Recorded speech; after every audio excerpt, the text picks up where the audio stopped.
성경 보겠습니다. 창세기 24장 1절입니다.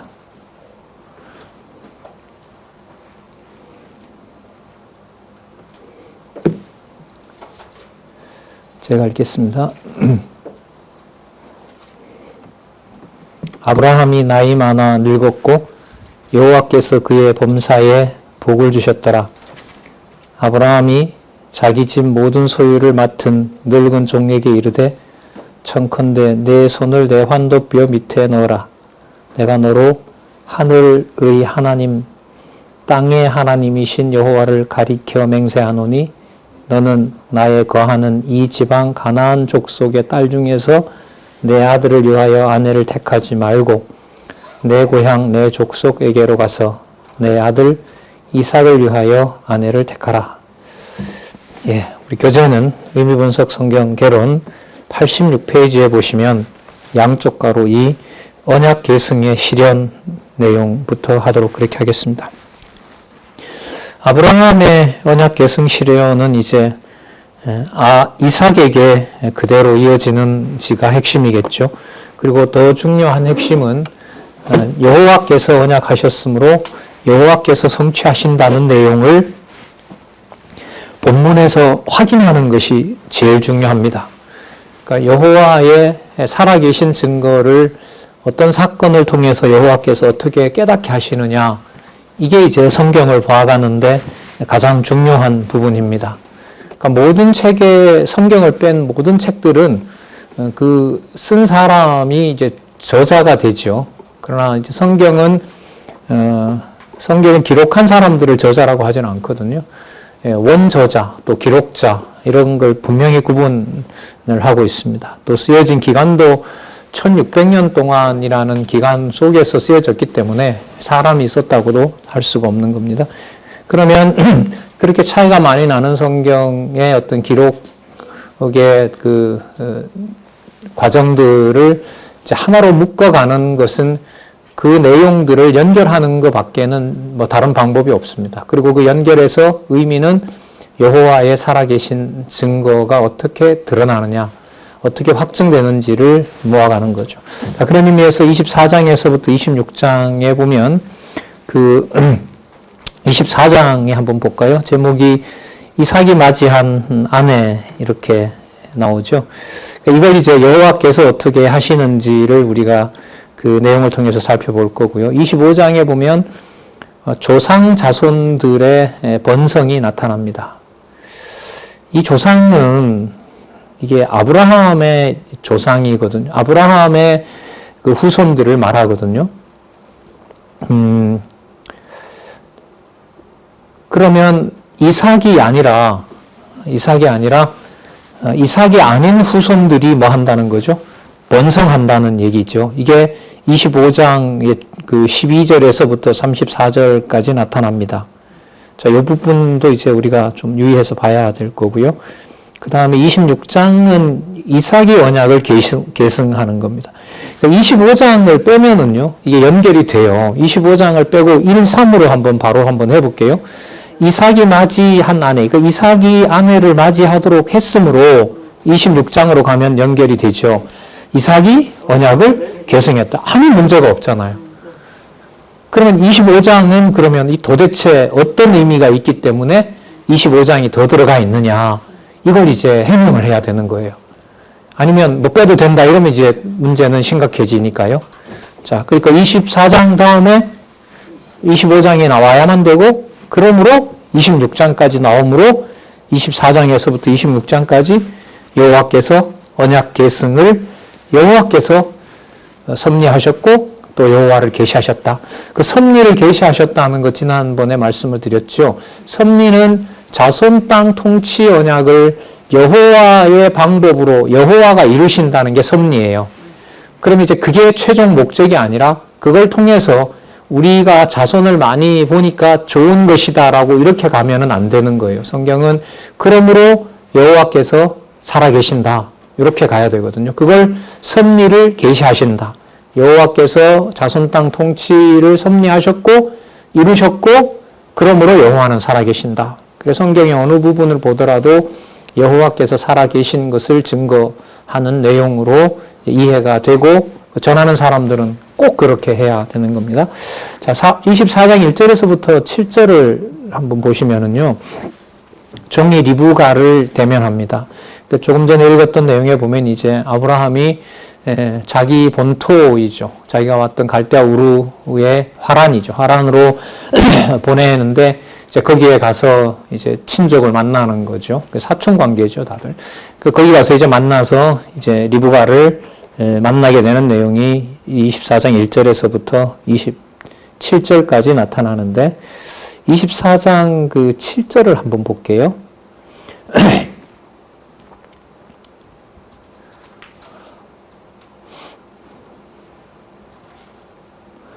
24장 6절에 보면은 만약에 아까 종이 물어요. 그 사람들이 안 보내고 만약에 아브라함을 이삭을 데려오라고 하면 어떻게 됩니까? 라는 걸 묻거든요, 종이. 그런데 여러분, 그곳으로 가면 돼요, 안 돼요? 왜 안 돼요? 그 영어의 뜻이 왜, 어떤 뜻이 아니죠? 하지 말라고. 이게 계승이 안 되죠. 어디에 살아야 계승이 돼요? 그렇죠. 가나안 땅에 살아야 되는데 다른 데로 가서 거기서 하라면 안 되는 거죠. 그러니까 그걸 확인하는 거예요. 왜 그런 내용이 나왔느냐? 왜 종으로 하여금 이렇게 묻게 하느냐? 눈을 들어 동서남북으로 본 그 땅에서 언약을 계승하는 거기 때문에 아브라함을 거기로 데려가면 안 되는 거예요. 자, 24장. 그러니까 약속을 확인하기 위해서 그런 사건이 나온다 이 말씀이에요. 24장 7절. 하늘의 하나님 여호와께서 나를 아버지의 집과 내 본토 집에서 떠나게 하셨기 때문에 그래요. 그리고 이 가나안 땅을 약속의 땅으로 줬기 때문에 그래요. 내게 말씀하시며 내게 맹세하여 이르시기를 이 땅을 내 시에게 주리라 하셨으니 그가 그 사자를 내 앞서 보낼지라 내가 거기서 내 아들을 위하여 아내를 택할지니라. 이게 누구 일이다? 누구 일이다? 그가 그 사자를 내 앞서 보낼지라 이러잖아요. 그러니까 이 아브라함에게 하나님이 어떤 이제 믿음을 그야말로 확증을 해줬냐 하면 그 부인 2번 속였죠. 그런데도 뭐합니까? 복을 받게 했죠.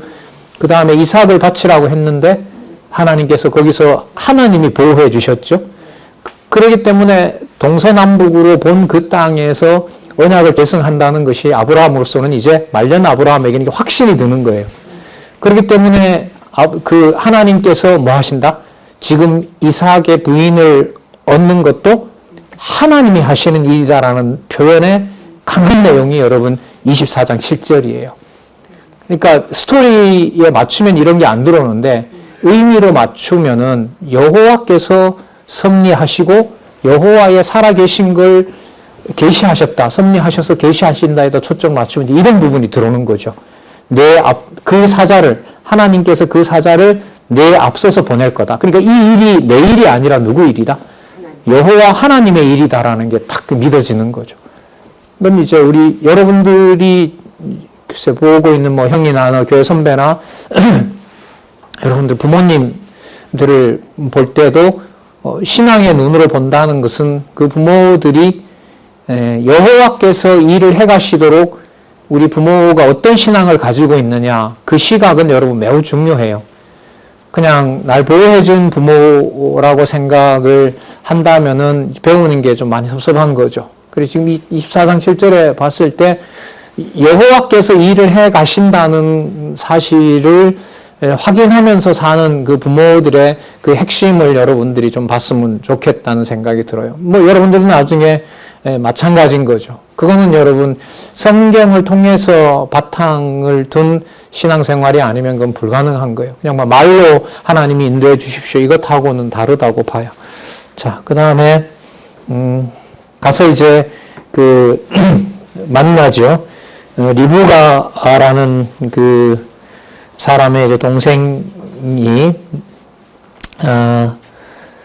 죄송합니다. 리브가 하니까 이제 이삭의 어머니죠. 어머니의 그 오빠죠. 오빠인 라반의 딸 이래 되니까 이게 사촌이 되는 거죠. 성경은요, 과거의 이 고대의 이 근동의 이 풍습이 어쨌든 아까 아브라함도 얘기했지만 요즘으로 말하는 그걸 근친상간이라고 얘기를 하죠. 그러니까 친족들 간에 그 사촌들과의 관계에 혼인은 그 뭐 일반적으로 일어나는 일이기도 합니다. 여기서 보면 그 아브라함이 이방이 아닌 자기 혈족으로 그 다음 세대를 잇는다고 하는 것은 성경에서 매우 중요한 의미를 가지고 있기 때문에 그렇습니다. 그렇다고 이걸 그대로 현상 세계에도 적용한다는 것은 이제 그거는 좀 오해가 있어요. 그렇게 우리 생활에 갖다 쓰도록 하는 것은 아니기 때문에요. 자, 24장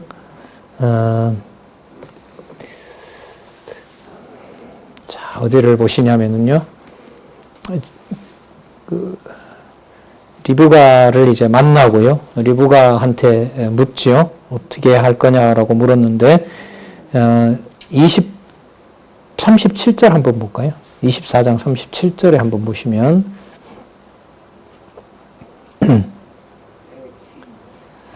나의 주인이 나로 맹세하게 하여 가로되 너는 내 아들을 위하여 나 사는 땅 가나안 족속의 딸 중에서 아내를 택하지 말고 내 아비 집 내 족속에게로 가서 내 아들을 위하여 아내를 택하라. 내가 내 주인에게 말씀하되 혹 여자가 나를 쫓지 아니하면 어찌하리 간즉 주인이 내게 이르되 나의 섬기는 여호와께서 그 사자를 너와 함께 보내어. 이게 확신인 거죠. 그러니까 이 아브라함 믿음을 높이는 게 아니고요. 하나님의 자녀에게 믿음이 생긴다는 것은 여호와께서 하신다는 확신이에요. 그래서 여러분들 부모나 또 여러분의 선생님들이 교회 학교에 여러분 소속돼 있으면은 여러분 선생님들이 안내할 때 성경신학에서 여호와께서라고 하는 주어를 아마 굉장히 강조를 할 거예요. 그게 성경신학에서 또 성경을 봐가는데 너무 중요한 겁니다. 그러니까 사람 주어가 나오더라도 그걸 한 번 더 보고 여호와께서 하시는 일이다라는 걸로 이해할 수 있는 힌트가 바로 이런 데 있는 거죠. 너와 함께 보내어 내게 평탄한 길을 주시리니 너는 내 족속 중 내 아비 집에서 내 아들을 위하여 아내를 택할 것이니라. 이렇게 이제 아브라함이 얘기했던 대로 그대로 일러줬습니다. 자, 그래서 그 만났던 얘기를 이제 쭉 알려주죠. 50절에 한번 보면은요. 50절에 보시면 라반과 부두엘이 대답하여 가로되 이 일이 누구로 말미암았다? 여호와께로 말미암았다. 그런 거죠. 이걸 들었던 이제 그 라반과 그 아들이겠죠. 이 얘기를 듣고 이 일이 바로 누구로부터? 여호와로부터, 르브가로부터. 그러니까 라반과 아버지니까요. 부두엘은. 자, 그러니까 그 가족들이 전부 여호와께로 말미암았다는 사실을 확인을 한 겁니다. 자, 51절에 보면 리브가가 이제 그대 앞에 있으니 데리고 가라고 얘기를 하죠. 여호와의 명대로 그대의 주인의 아들의 아내가 되게 하라 이렇게 얘기를 합니다. 그리고 52절도 한번 보세요. 아브라함의 종이 그의 말을 듣고 땅에 엎드리어 그들에게 감사하고 아니죠? 누구에게 절하고? 예, 이게 이 성경을 봐가는 거예요. 그럼 아까 시작하는 말이 누가 앞서간다 그랬죠? 여호와의 사자가 앞서갔고 그 얘기를 또 누구로 하여금 이 아까 라반과 부두엘이 듣게 해서 그걸 또 인정을 하고 그다음 누구까지 여기요? 리브가까지 그 일이 누구에게? 여호와로부터 말미암았다는 것을 확증해 주는 겁니다. 그러니까 이 성경 기록의 목적은 분명해요. 이것만 보더라도 누가 해 가신다는 걸 보여주는 거죠. 그렇죠.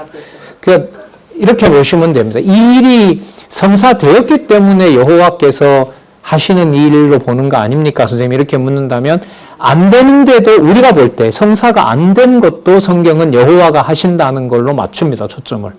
그러니까 우리가 일에 매이지 않는다는 말을 여러분이 성경신학에서 많이 들을 거고 또 앞으로 하게 되거든요. 그게 뭐냐면 일의 성사 여부가 목적이 아니고 여호와를 어떻게 깨달아가느냐라는 게 여러분 이 성경 개론을 통해서 전체를 봐가는데 매우 중요한 그 방법입니다.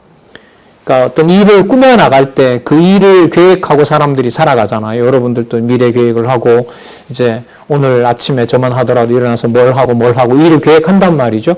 근데 거기에서 그 일의 어떤 성사가 되는지 안 되는지는 여호와께서 주관하시고요. 안 된다 하더라도 그 일이 여호와를 깨닫게 하는, 살아계신 여호와의 존재를 확인하게 하는 과정이라는 것을 우리는 24장을 통해서 분명하게 확인할 수가 있습니다. 그리고 재밌는 일이 일어나는데요. 아브라함이 보냈잖아요. 이삭도 알고 있었을 거 아니에요. 이삭이 기다릴까요? 안 기다릴까요?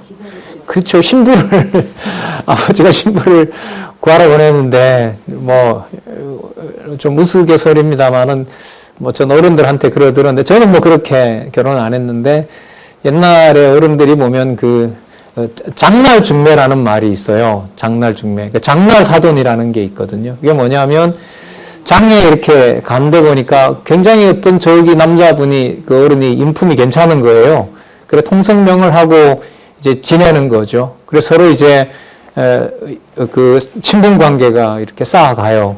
그러면 이제 두 이제 아버지가 뭘 하는 거죠? 나한테 관연한 딸이 있다 그러고 나는 혼기가 지난 아들이 있다 이러는 거죠.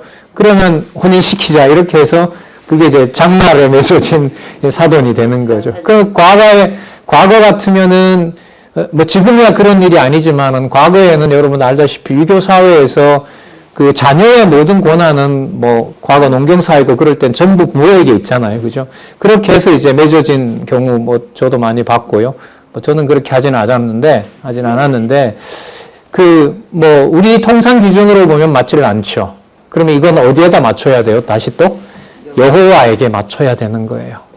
그러면 이제 여러분들이 나중에 이제 학교나 또 뭐 직장에서 이제 앞으로 여러분들이 그 사람을 만나게 되고 또 거기에서 만나서 여호와를 같이 알아가게 되고 하는 어떤 그 모든 과정들에서 핵심이 이제 여호와라는 신의 존재를 알아가는 것하고 관계가 되겠죠. 어쨌든 이삭으로서도 이제 기다릴 수밖에 없는 거죠. 자, 그 내용이 나오더라고요, 여러분. 자, 저쪽에서 출발했어요. 24장 63절 한번 볼까요?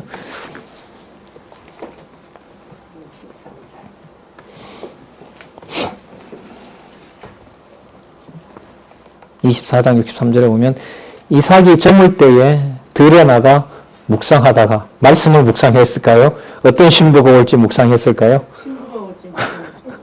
하나님과하고 관계가 있을까요? 없을까요? 여호와께서 어떤 신부를 보낼까를 묵상했을까요? 아니면 어떤 신부가 올까라고 묵상했을까요? 생각했을까요?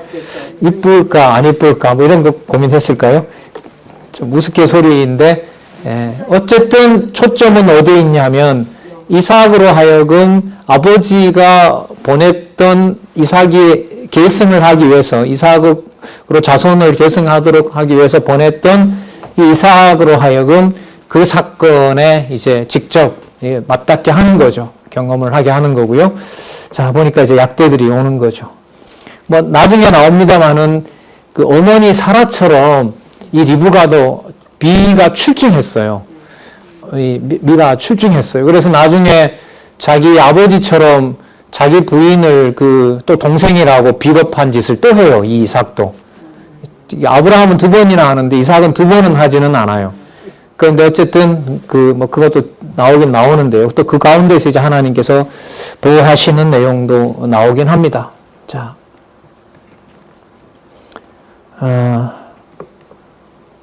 '종이 돌아와서 이제 66절에 보면은요. 66절에 보면 종이 그 행한 일을 다 누구에게 고해요? 이삭에게 알려줘요. 여러분, 일은 아까 누구로 시작했죠? 아브라함이 일을 시작했죠. 그리고 그 모든 과정을 듣고 그 과정을 이삭에게 누가요?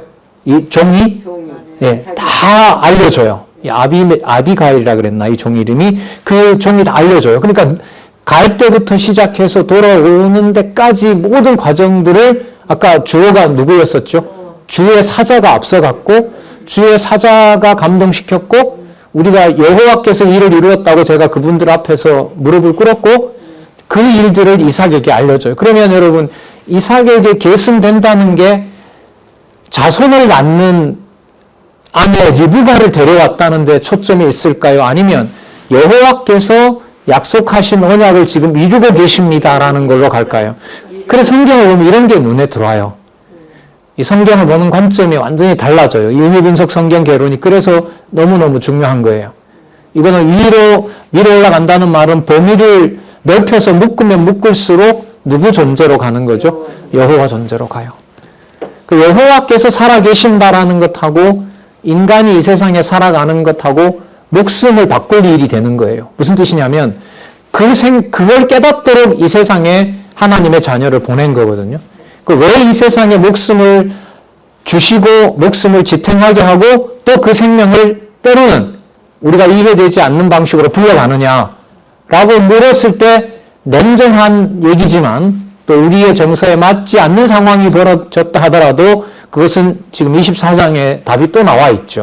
누가 하시는 일을 알려준다? 여호와께서 하시는 일을 알려준다라는 게 분명해요. 그러니까 사건에다가 어떤 이야기나 내용에다가 맞추면은요, 이런 내용들이 잘 안 들어와요. 여러분 66절 같이 종이 그 행한 일을 다 이삭에게 고하면, 아브라함에게 고하면 되지 뭐하러 다 이삭에게 얘기를 해? 이렇게 되는 거죠. 근데 지금 이 제목이 뭐냐 하면은요, 24장의 제목이 뭐죠? 이삭이 맞이한 아내고 위에 올라가면 언약 계승인 거예요. 그러니까 누구 언약이 이어지는 거죠? 여호와께서 언약하는 그 언약의 내용이 계승되는 거기 때문에 이 내용은 중요한 의미를 가지고 있습니다. 자, 그리고 67절에 이렇게 이제 또 해설을 합니다. 이삭이 리브가를 인도하여 모친 사라의 장목으로 드리며 자기 어머니의 거처를 리브가에게 내줬습니다. 그를 취하여 아내로 삼고 사랑하였으니 이삭이 모친 상사 후에 위로를 얻더라. 그러니까 어머니가 돌아가신 다음에 그 어머니를 통하여, 자 여기서도요, 어머니가 그리워서 리브가가 그 허전한 마음을 달래줬다 이렇게 해석하면 그 다음에 할 말이 있겠어요, 없겠어요? 이렇게 할 말은 있겠죠. 따라서 부인 얻는 게 중요하다. 특히 어머니 돌아가신 사람은. 이러면 안 되는 거예요, 이게. 근데 지금 이것만 놓고 보면 그렇게 갈 확률이 많아요. 딱 읽는 순간 그렇게 가면 안 되는 거예요. 그러면 여러분 한번 보세요. 우리 한번 기억을 더듬어 보자고요. 그러면 나오진 않았지만 리브가 입장에서 그 어머니 묘가 어디 있어요? 저기 있다고. 저거 누구 땅이냐고. 저거 막벨라라는 사람인데 그 사람 밭을 우리가 사서 그렇게 한다고. 원래는 저걸 준다고 했는데 아버지가 꼭 사야 된다고 했고 아버지가 왜 사냐고 물어봤더니 이 땅은 여호와 하나님께서 준 땅이라고 분명히 얘기했기 때문에 어머니가 있는 저 땅이 장차 앞으로 우리 조상들이 살 땅이다라는 것이다라고 얘기했을 거 아니에요. 그러니까 이게 누구 이야기가 연결이 돼요? 여호와께서 언약을 이루어 나가는 것하고 관계가 있는 멘트들인 거예요. 근데 여러분들이 선배들이나 이제까지 창세기 무슨 설교나 이런 걸 보면요, 성경을 꼼꼼하게 읽지를 않았어요. 아브라함 이러면 얘기들을 많이 들어가지고 아는 것처럼 보이는데요. 오늘 24장만 하더라도 여러분들과 같이 한번 살펴본 이 내용에서도 보면 처음서부터 끝까지 요즘 기승전결이라고 그러죠. 기승전결 전부 누구 이름에 맞춰져 있어요.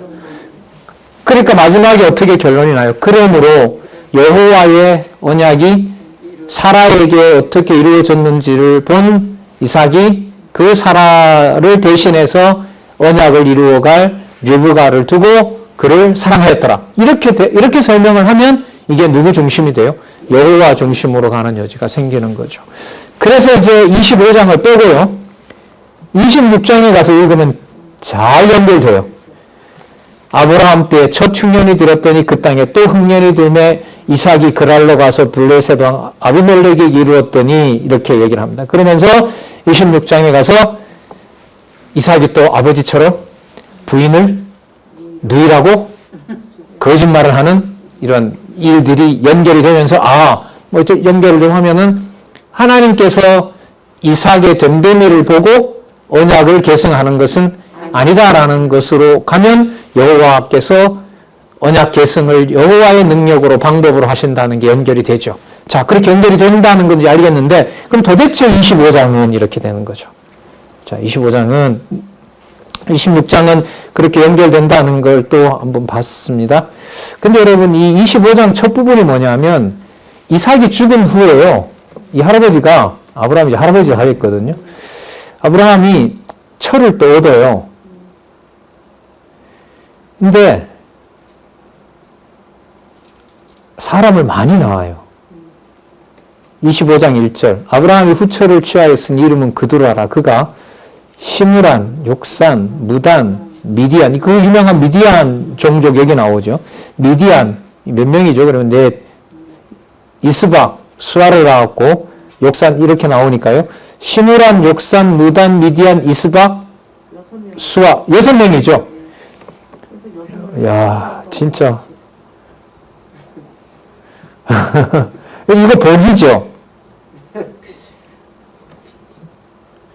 이 설명 이게 왜 이런 내용이 들어갔는지 이게 설명이 돼야 돼요. 25장의 이 내용하고요.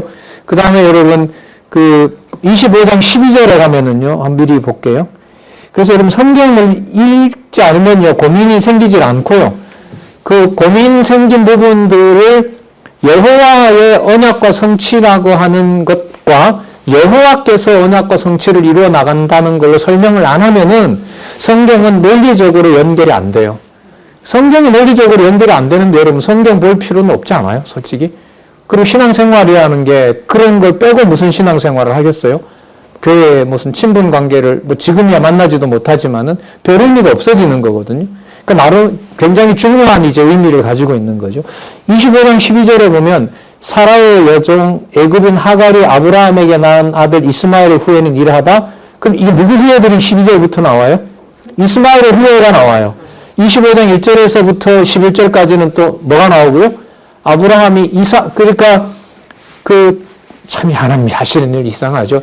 여러분 99세 될 때까지 75세에 불렀는데 100세가 됐을 때 이삭을 주거든요. 자, 여러분, 이게 여기서 이제 설명이 되는, 이 재밌는 부분이죠. 이런 부분들은 사실. 그러니까 그 전까지 그러면 아브라함이 아이를 낳을 능력이 없는 사람이었는가? 그런 게 아니었던 거죠. 왜? 100세에 이삭을 낳고 한번 보세요. 이삭이 걸을 무렵에 가서 뭐 한 거예요? 제물을 드리라고 했으니까 열몇 살이 넘었을 거 아니에요. 그럼 110살이 넘은 거예요. 110살이 넘은 거고 그 이후에 후처를 얻어서 또 뭐 하냐면 6명이 아이를 낳아요. 이런 기록하고 그야말로 여러분하고 저하고 뭐 이게 무슨 상관이 있냐 말이죠.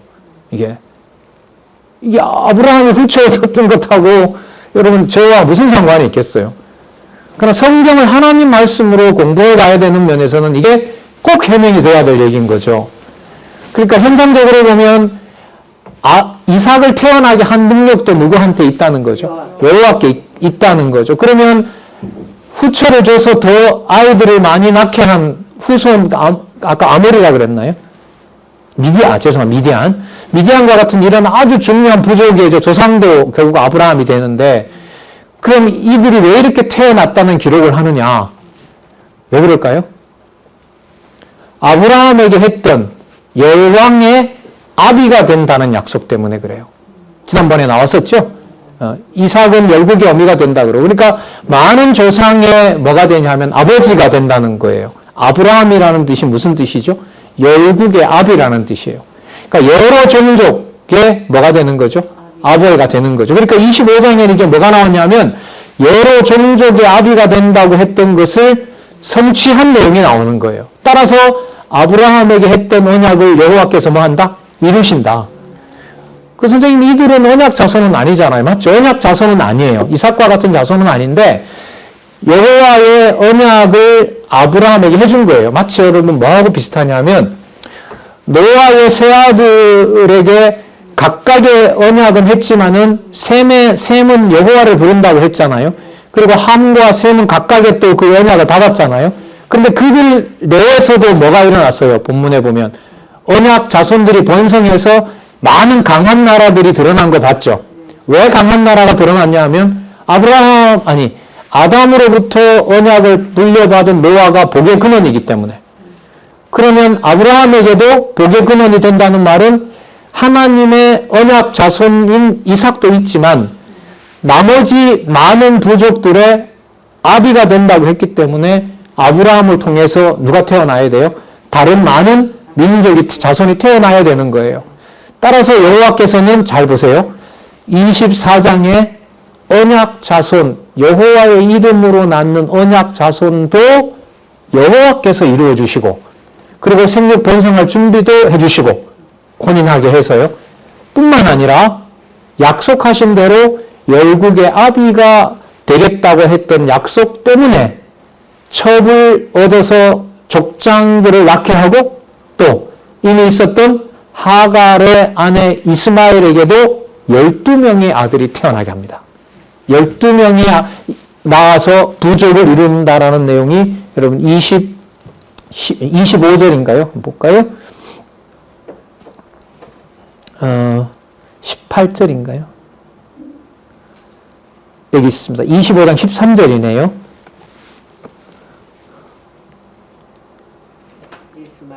자, 25장 16절 결론만 읽어볼게요. 이들은 이스마엘 아들들이요, 그 촌과 부락대로 된 이름이며 그 족속대로 몇 명이라고요? 12방배. 그러니까 여러분 나중에 그 이삭의 아들 야곱이 12지파 알잖아요. 그 12지파를 낳는 것처럼 먼저 누가? 이스마엘이 12방백, 12족속을 낳게 한 거예요. 왜 이런 기록이 들어가 있다고요? 열국의 아비가 된다는 약속 때문에 그래요. 그리고 언약 자손들과 이들이 나중에 좋지 않는 관계가 돼요. 대립 관계가 된다는 말은 이들을 통해서 여호와께서는 이삭에게 약속했던 것을 이루어가는 또 수단으로 쓰는 거예요. 이런 면에서 보면 여러분 성경이 좀 복잡하죠. 내용들이 막 왔다 갔다 하는 것처럼 보이는데 이걸 하나로 다 연결을 해야만 돼요. 여러분 보고 있는 바로 의미분석 성경 개론의 놀라운 가치가 바로 그걸 다 연결하고 있다는 겁니다. 그리고 제가 소개한 것처럼 끊어지는 같은 사건이라도 그게 다 뭐가 된다? 연결이 된다.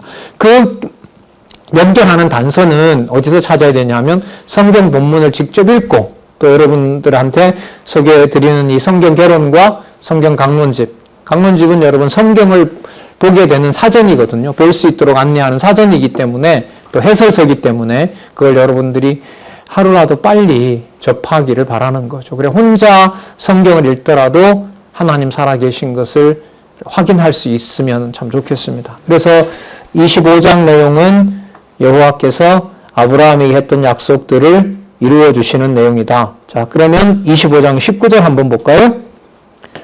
자, 앞에 다 얘기를 해주고 25장 19절에 아브라함의 아들 이삭의 후예는 이러하니라. 아브라함이 이삭을 낳고 이삭은 40세에 리브가를 취하여 아내를 쌓아보니 리브가는 누구누구다라고 얘기를 하고, 자, 25장 21절 보세요. 이게 핵심이에요. 자, 다른 데는 그런데 다른 데는 그냥 부족들이 태어났다라고 얘기를 꼭 하고요. 여러분, 자, 아브라함의 아들 처음에 이스마엘이 있었죠. 그 다음 이삭이 있었죠. 그리고 아까 소생이 6명이 있었죠. 그러면 이 중에서 생육 번성을 가장 잘 하는 사람은 누구여야 돼요? 통상 우리 같은 이삭이어야 되겠죠. 그런데 하나님 방법은 그게 아니에요. 그 방법이 바로 25장 21절에 나타납니다. 볼까요? 이삭이 그 아내가 뭐 하지 못함으로? 잉태하지 못함으로. 왜 이런 기사가 나올까요? 언약 자손을 계승하도록 하는 능력은 누구에게 있다?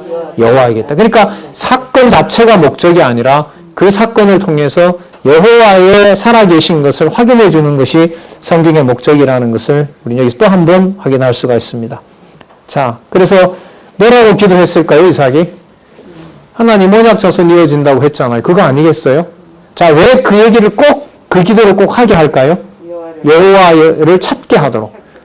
그러니까 여러분들에게 일어나는 좀 안 좋은 일이라 그럴까요? 힘든 일이거나 좀 견디기가 참 어려운 일들이 일어나는 것은 신앙적인 의미에서 분명하죠. 여호와의 이름 부르게 하는 것이 본질입니다. 그럼 무슨 부르기만 하면 다 해결됩니까? 그런 게 아니죠. 부르게 한다라는 과정이 그게 여러분 몇 시간일 수도 있고요. 며칠일 수도 있는 거고요.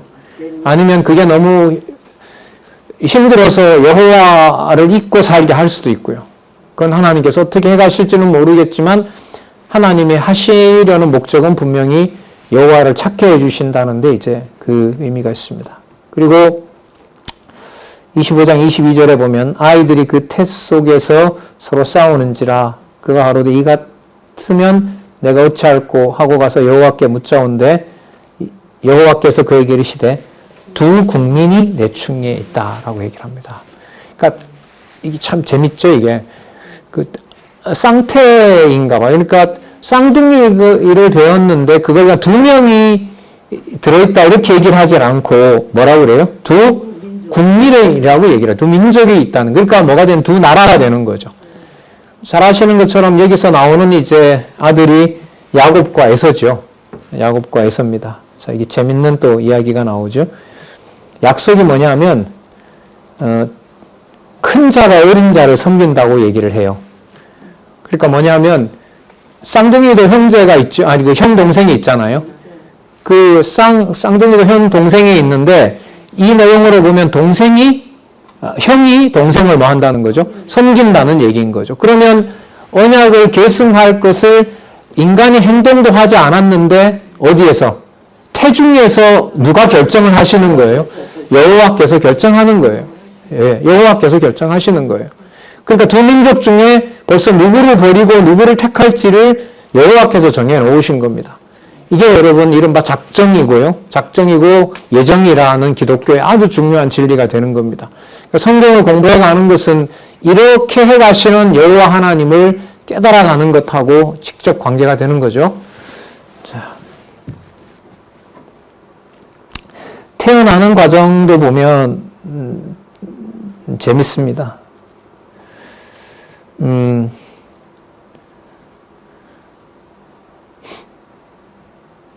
25장 26절에 보면은요. 후에 나온 나무는 손으로 에서의 발꿈치를 잡았으므로 그 이름을 야곱이라고 합니다. 야곱이라는 뜻이 여러분들 뭐냐면은 발꿈치를 잡았다 이런 뜻이에요. 그리고 그 아주 좀 나쁜 이름입니다, 여러분. 야곱이라는 게. 그 발꿈치를 잡았다는 말도 있고요. 그 말의 의미가 뭐냐면 그 남의 것을 뺏어가는 놈 이런 뜻이에요. 그러니까 속인다 이런 의미가 있어요. 근데 실제로 성경에 보면 형에게 아주 되지도 않는 흥정을 하면서 형의 그 권한을 뺏어가죠. 예. 그 형이 이제 사냥을 하고 돌아왔는데 배가 고프잖아요. 팥죽을 주면서 이 동생, 죄송합니다. 여러분들이 한번 생각해 보세요. 여러분들 이제 형제가 있는데 공차고 축구하고 들어왔는데 배가 너무 고픈 거예요. 그 동생이 피자를 시켜놨어요. 딱 이제 한 조각이 남았는데 저거 먹고 싶은데 이 동생, 죄송합니다. 놈이 뭐라고 하냐면 형, 내일부터 내가 형 해도 돼? 그러면 내가 피자 줄게. 이렇게. 여러분 이 동생이 이게 좋은 동생이에요. 아주 고약한 놈이에요. 아주 고약한 이게 나오거든요. 근데 여러분 이게 보세요. 성경에서 기독교에서 말하는 하나님을 이제 주권자라고 얘기를 하거든요. 자, 순서대로 한번 해볼게요. 태중에서 누가 누구를 섬긴다고 했죠? 큰 자가 작은 자를 섬긴다고 한 거죠. 그러니까 태어나서 진행되는 과정이 누구 쪽으로 무게중심이 가야 돼요? 작은 동생 쪽으로 가야 되거든요. 근데 좀 우리가 생각하기에는 형의 어떤 그 자리가 자기한테 들어오면 형한테 좀 미안한 마음도 갖고 형 내가 참 이게 동생이지만 이 일에 대해서 굉장히 미안하게 됐다.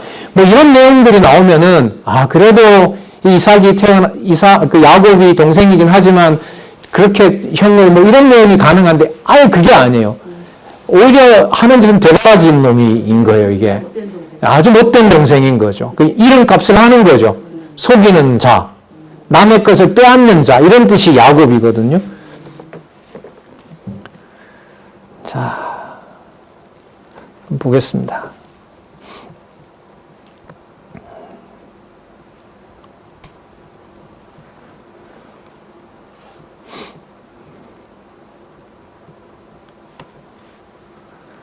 (28절) 한번 보면은요.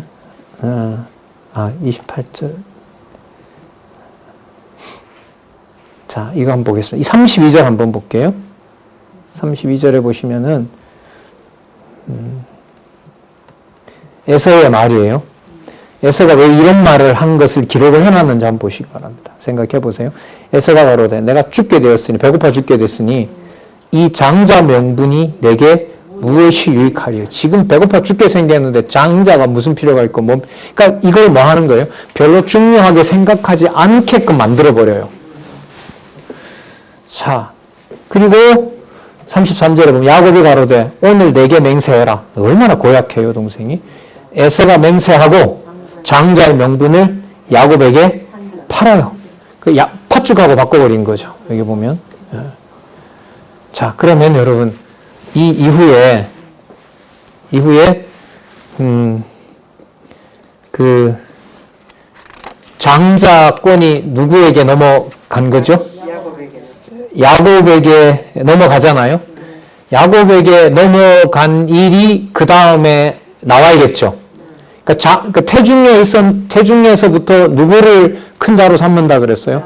작은 자가 크게 된다고 했잖아요. 그리고 그 일이 첫 번째 일어난 일이 뭐냐면 형이 동생한테 장자권을 판 일이 된 거예요. 양도를 해버린 거죠. 그럼 그 다음에 일은 뭐하고 연관이 되겠어요? 동생에게 장자권이 넘어가는 사건이 나와야 되는 거죠. 그게 이제 나중에 27장에 가면 나오는데요. 그 내용을 미리 얘기를 하면 이렇게 되는 거죠. 그러니까 아버지가 이제 죽을 날이 되어서 돌아가실 때가 되어서 이제 축복을 해야 되는데 이삭이 장자가 아버지가 볼 때는 누구예요? 에서가 큰 형이잖아요. 그러니까 이것도 뭐 나오진 않았는데 전 좀 궁금하긴 했어요. 하나님이 분명히 뭐라 그랬죠? 작은 자가 큰 자를 섬긴다고 한 거죠. 그런데 이삭이 이걸 아마 기억을 못했던 것 같아요. 인간적으로 설명을 하면. 그런데 나중에 그 과정을 통해서 이삭이 두 아들끼리 잉태했을 때 하나님이 약속했던 것이 뭐였구나. 이루어졌구나라는 것을 깨닫게 됐다는 거예요. 이게. 자기는 기억이 나지 않아서 당연히 누가? 에서가 장자인 줄 알았는데 일은 이제 이렇게 진행이 되죠. 그래서 에서 보고 가서 그 맛있는 사냥을 해서 맛있는 음식을 나한테 대접하라. 그러면 내가 마음껏 먹고 저승가는 밥을 먹고 우리로 말하면 내가 마음껏 이제 축복을 해주겠다라고 하는데 이걸 어머니인 리브가가 들었죠. 이 어머니도 별로 좋은 어머니는 아니에요. 보면 그 어머니가 이제 딱 들어보니까 장자권이 이제 큰아들한테 돌아가게 생긴 거죠. 그리고 아버지가 에서를 더 좋아했다고 나오니까요. 그리고 엄마의 편에 이제 야곱이 있게 되고요. 그러니까 어머니가 아들을 보고 내가 변장을 해줄 테니까 가서 아버지한테 가서 너가 축복권을 너가 받아와라. 그럼 알면 어떻게 됩니까? 라고 하니까 어머니가 뭐라 하면요. 당신 다 책임진다 그래요. 이 어머니가. 그러니까 사실 이 일에 있어서 제일 책임을 여러분 물어야 될 사람이 누구냐면은요. 누굴까요? 어머니예요. 어머니. 리브가예요. 자, 그 표현을 제가 한번 볼게요. 정확하게.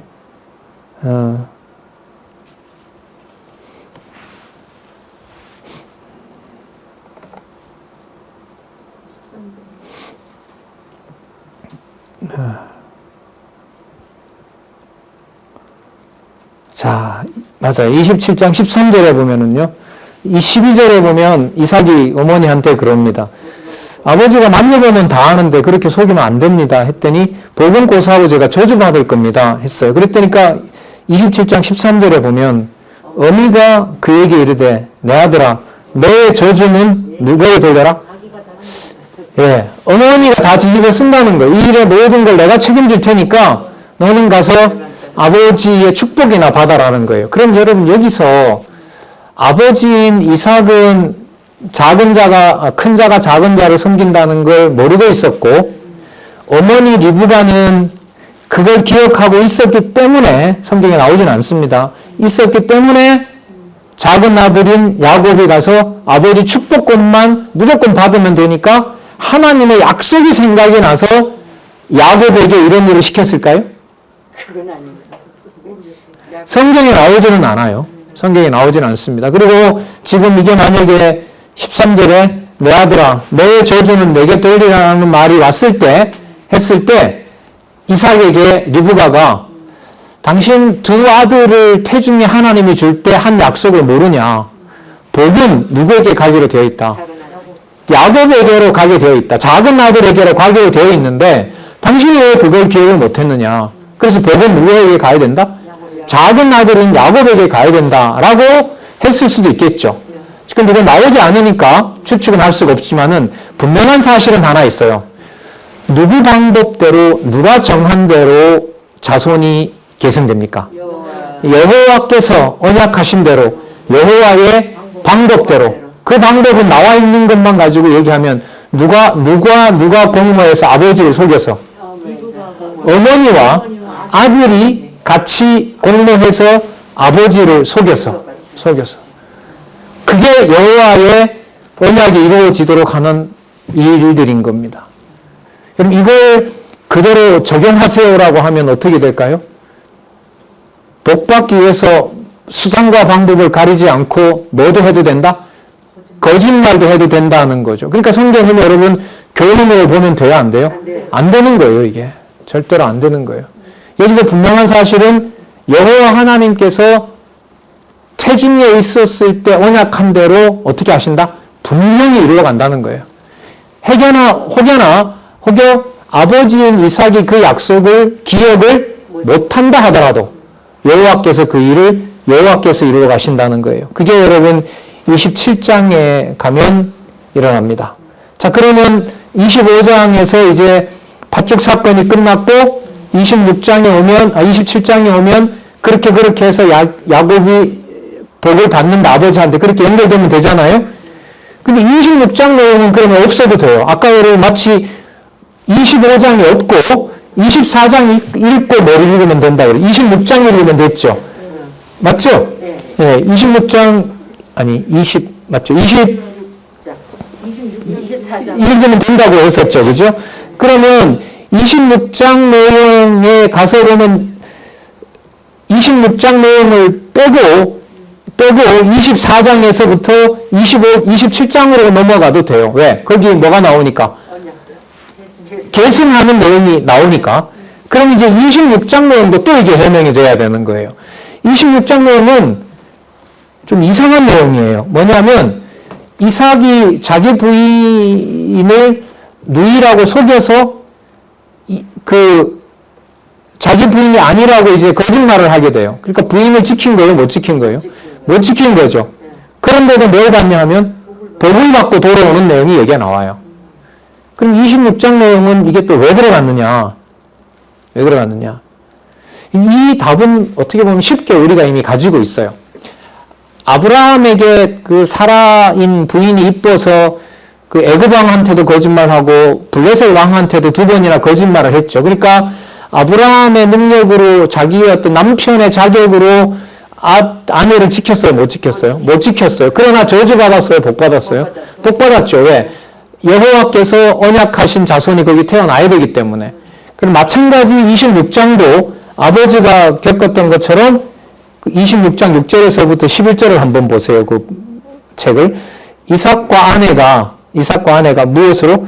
거짓으로 속인 그랄 왕에게 뭘 받아요? 보호를 받아요. 그리고 돌아와서 그 땅에 거주할 수 있는 권한도 갖게 돼요.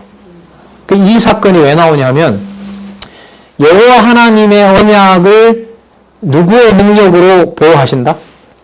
여호와의 능력으로. 인간이 어떤 그 언약을 잘 보존하기 위해서 관리하고 그런 게 아니라는 거죠.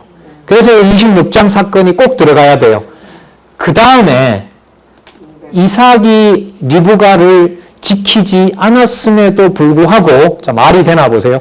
않았음에도 불구하고 여호와의 능력으로 리브가를 지키게 하셨던 것처럼 27장으로 넘어가면요. 이삭이 야곱에게 언약을 물려준다는 생각을 못하고 장자인 자기가 봤을 때는 형인 에서에게 장자권을 물려주려고 할 때도 여호와께서 언약하신 대로 누구에게? 야곱에게 언약이 돌아가도록 하셨다. 그러니까 어떻게 보면 26장에서 이삭이 실수했지만은 그 실수를 통해서 여호와의 언약을 누가 이루어 가신다?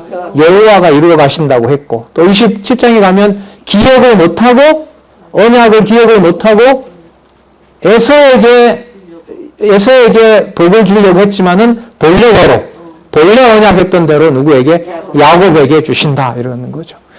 그럼 여러분 여기서 우리가 좀 신앙적인 의미에서 우리 하나만 좀 정리를 하게 되면, 여러분 세상에서 정상이다 비정상이다라는 게 다분히 누구 기준일까요? 우리가 얘기할 때는 우리 기준이죠. 그런데 우리가 오늘 24장, 25장, 26장, 27장에 잠시 봤지만은 정상과 비정상이다라고 하는 그 기준은 성경은 누구에게 있다는 걸 알려주죠. 여호와에게 있다는 거죠. 그러니까 여러분 이런 말 하잖아요. 세상에 어떻게 이런 일이, 마찬가지죠. 세상에 어떻게 이삭이 자기 아내를 누이라고 속여요. 그게 아무리 그래도 더 여호와가 지켜주신다고 했음에도 불구하고, 그 다음에 장자권을 하나님은 작은 아들에게 주기로 되어 있는데, 동생에게 주기로 되어 있는데 어떻게 그 약속을 또 망각할 수가 있어요. 자, 그럼에도 불구하고 본래 약속들을 여호와께서는 어떻게 한다? 이루어 가신다는 거예요. 그러니까 우리가 생각할 때 온당하지 않고 불법적인 것 같고 불공정하게 보이는 것도 누구의 뜻이 이루어지는 것이다? 여호와의 뜻이 이루어지는 것이고, 그게 누가 살아계신 증거가 된다? 여호와께서 살아계신 증거가 된다는 겁니다. 그래서 여호와의 존재를 증명하는 것으로 오늘 잠시 봤지만은 의미분석 성경 개론의 구조가 그렇게 되어 있습니다. 더 나아가 성경 구조가 그렇게 되어 있습니다. 자, 우리 다음에는요, 27장 내용을 잠시 살펴봐서 여러분들한테 일단 그렇게 말씀을 드리고요. 다음엔 29장부터 또 좀 더 살펴보도록 그렇게 하겠습니다. 29장부터 36장까지 또 되는 만큼 그렇게 하도록 하겠습니다. 네, 기도하겠습니다. 하나님 아버지 감사합니다. 성경을 하나님 살아계신 증거로 알 수 있도록 무한한 은총을 허락해 주셔서 감사를 드립니다. 진리의 말씀 어떤 정보보다 귀한 정보로 여기고, 좋은 여건 속에서 또 여러 어려운 상황에서라도 하나님의 말씀 성경을 떠나지 않도록, 또 그 말씀에 많은 관심을 가지고 볼 수 있도록 하나님 은총과 또 성경을 보고자 하는 하나님의 자녀들에게 지혜와 총명을 허락하여 주시기를 간절히 소원합니다. 예수님의 이름으로 기도드렸습니다. 아멘.